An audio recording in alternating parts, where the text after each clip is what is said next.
My name is Camille Hartwell, and at 44, I thought I had seen every kind of corporate betrayal.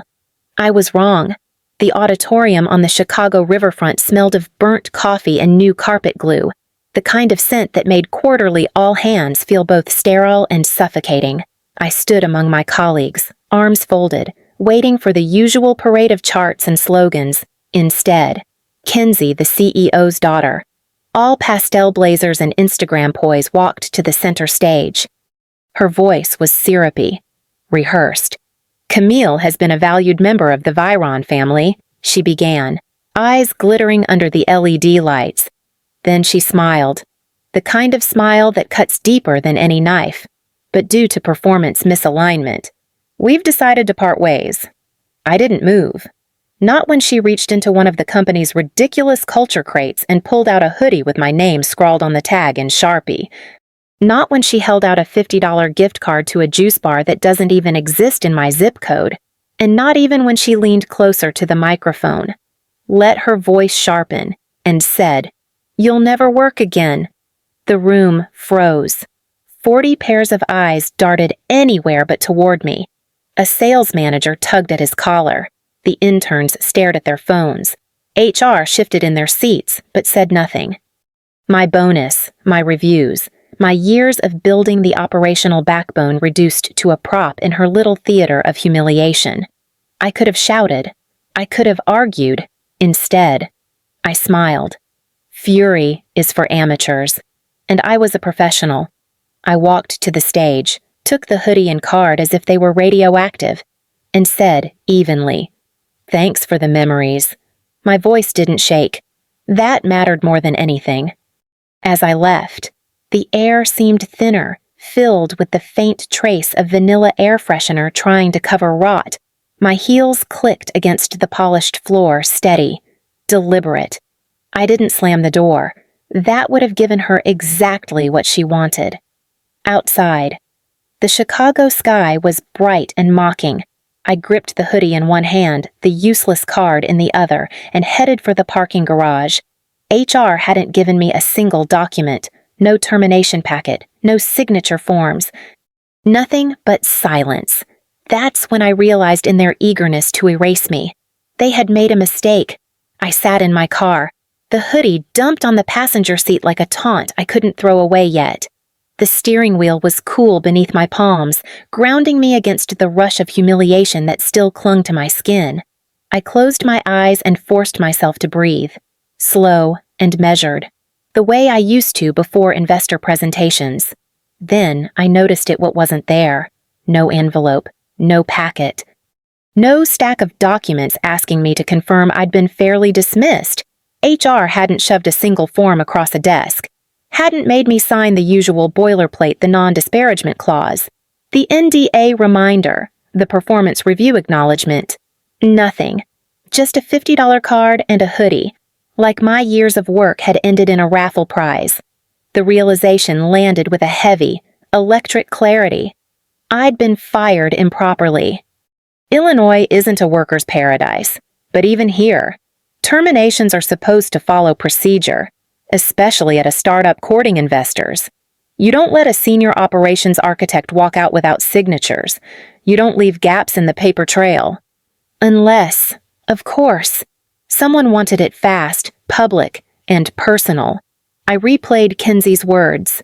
"You'll never work again," and let them sit in the air of my car like smoke. She thought it was over. She thought humiliation was the end game. But humiliation doesn't hold up in court. Process does. Documentation does. And they had skipped it all. I pulled my phone from my bag and opened my email. The only message from HR was a sterile note. "Your company email will be deactivated at 3:00 p.m. Good luck in your future endeavors. No attachments, no legal review, no exit checklist." I forwarded it to my personal account, added the subject line, "No cause, no docs." Quiet fury burned in my chest, steadier than any outburst could ever be. I wasn't just angry, I was alert. Every missing paper was an opening, every silence a signal. They had left the back door wide open, too arrogant or too careless to notice. I started the engine, the low rumble echoing through the garage, and turned toward the street. I wasn't driving home. Not yet. There was someone I in 3 months before that humiliating all hands. I sat in a narrow wine bar off Milwaukee Avenue in Wicker Park, the kind of place with flickering candles and mismatched chairs that leaned if you breathed too hard. My laptop balanced on the table, next to a glass of Cabernet that had already left dark stains on my notes.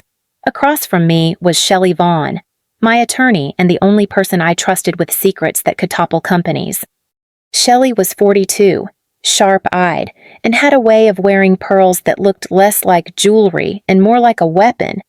She leaned over the screen, scrolling through the contract I'd drafted with the kind of grim amusement only a battle-tested lawyer could muster. "You're calling this insurance?" she asked. One eyebrow raised. "Exactly that," I said, taking a slow sip of wine. Clause 12.7b. If they fire me without cause, the license reverts to my LLC. No lawsuit, no arbitration. Just immediate revocation, on the screen. The wording looked almost benign, buried under the vendor consolidation agreement, labeled innocuously under Ops Architecture and Platform Integration. Hartwell Systems, my personal LLC, had been on the books for years. No one had ever questioned the invoices. And why would they? I'd been the one cleaning up their chaos, stitching together a Frankenstein of third-party tools into something stable enough to demo. Except stability didn't belong to them anymore. It belonged to me. Shelley scrolled again, her lips pursed. "It's clean." They signed this without realizing they were too busy rubber-stamping culture initiatives and obsessing over KPIs they barely understood. I slipped this through during a system audit. It looked like another line item in a sea of jargon. For the first time that evening, I allowed myself a thin smile. The backbone of Viron's operations, the databases, the vendor integrations, the automation flow wasn't theirs.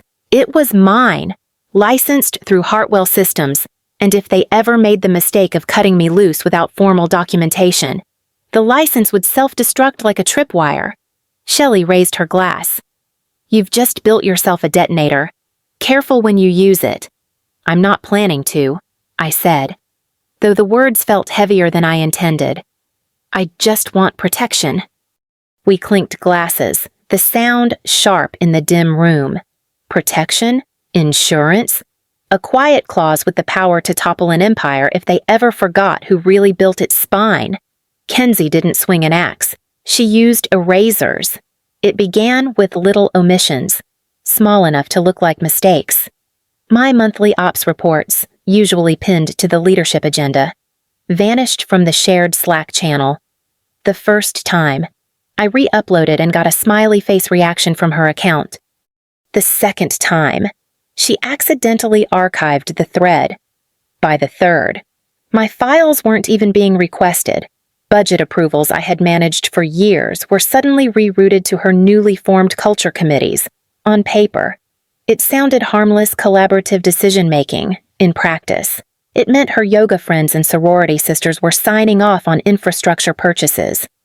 We ended up paying double for a vendor that I had already negotiated down, all because Kenzie wanted the contract under her name. Then came the bachelorette trip. I spotted it one night while reconciling expense codes, $18 $432 labeled Wellness Retreat, Team Renewal. The invoice matched airline charges to Palm Springs and a block of hotel rooms under Kenzie's name. Photos from her Instagram popped up the same weekend cocktails by the pool, matching silk robes, hashtags about self-love. I flagged it in a quiet email to finance. A week later, the reply came back from HR Camille. "Let's keep our focus on positive forward momentum. No acknowledgement of the fraud, no follow-up. Just a smiley face at the bottom of the message." So I adapted. Every Slack deletion screenshot, every expense anomaly timestamp and archived. I created color-coded folders on 2 separate cloud drives, naming them after harmless project acronyms no one would think twice about. I even screen-recorded a call where Kenzie referred to layoffs as emotional recalibrations and suggested offsetting morale loss with succulence. The erasure wasn't just professional, it was personal. She'd glide past my desk, greet the interns by name, then refer to me as Cam, as if clipping my name could clip my authority. At meetings, she'd tilt her head, smile too wide, and say things like, "Camille brings such a legacy lens to this discussion." Legacy lens. Like I was an outdated fax machine someone kept around out of pity. Each insult lodged itself somewhere deep, but I let them sit, layered, documented. I didn't argue anymore. I didn't protest when my chair disappeared from the strategy table or when she rebranded my workflows as her initiatives on the company blog. I just kept receipts, because erasure is fragile. All it takes is one ledger, one file, one clause to bring it back into focus.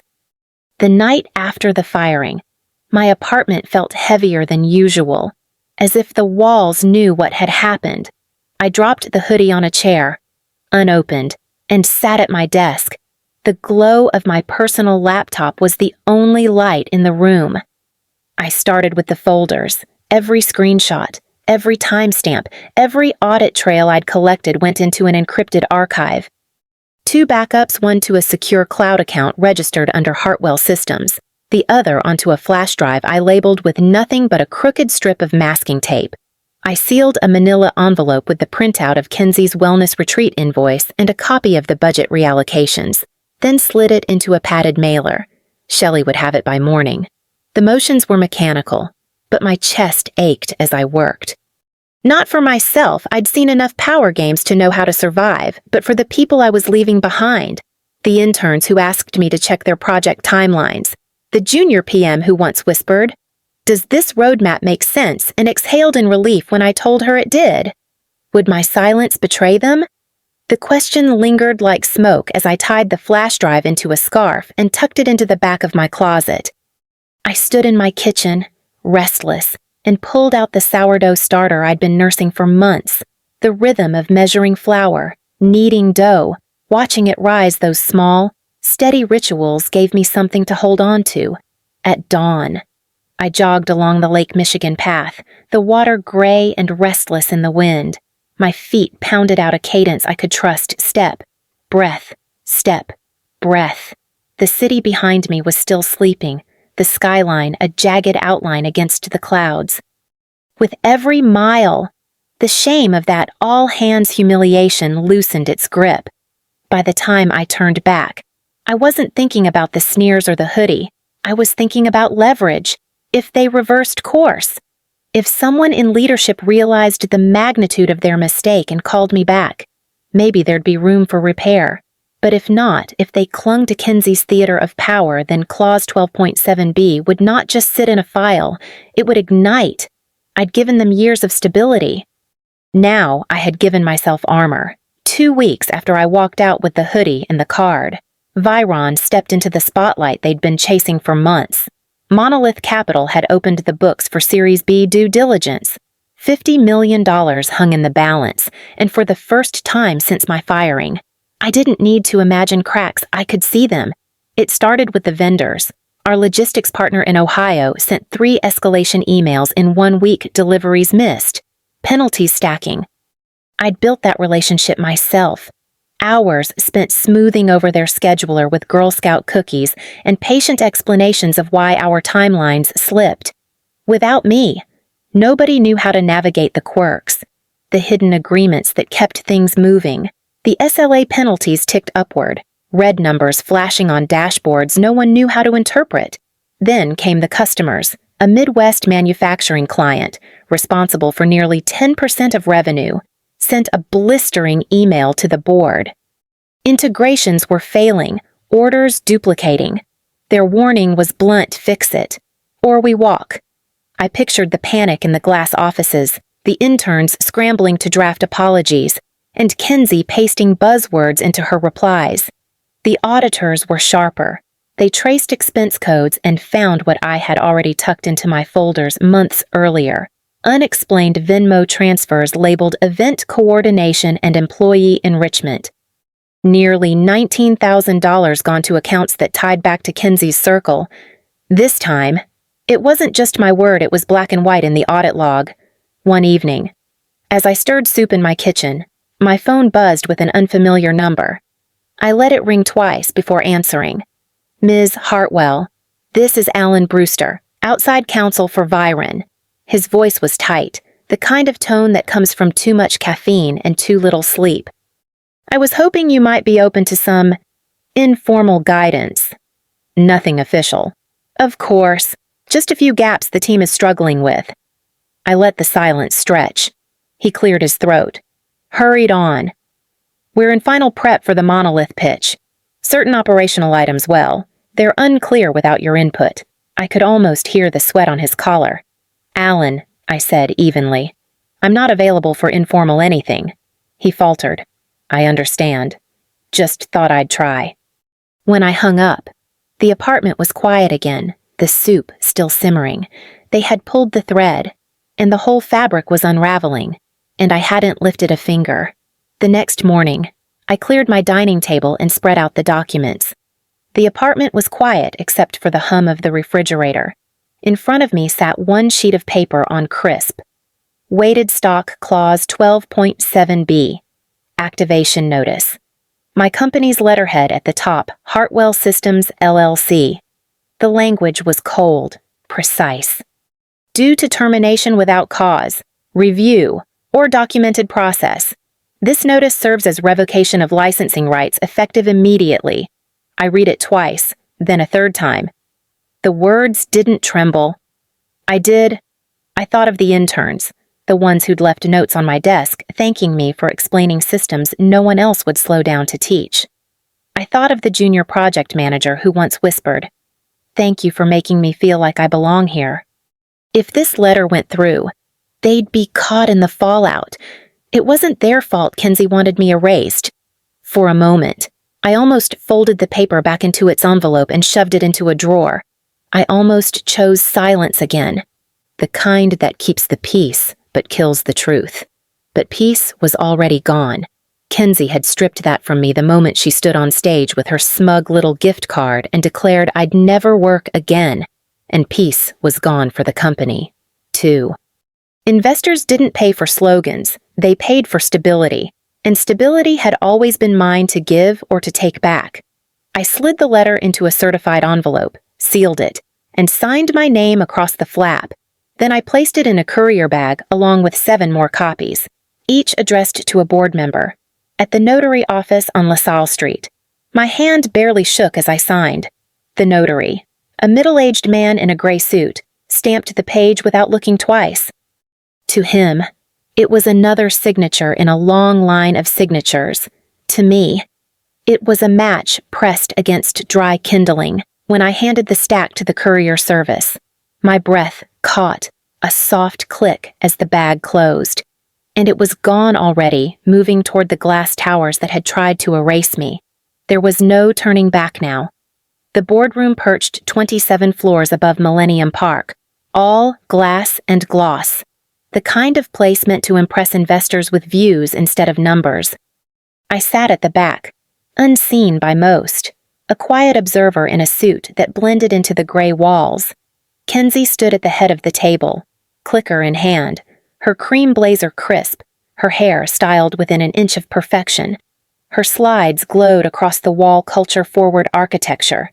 Scalable empathy, radical alignment, words stacked like cardboard cutouts, hollow if you pressed too hard.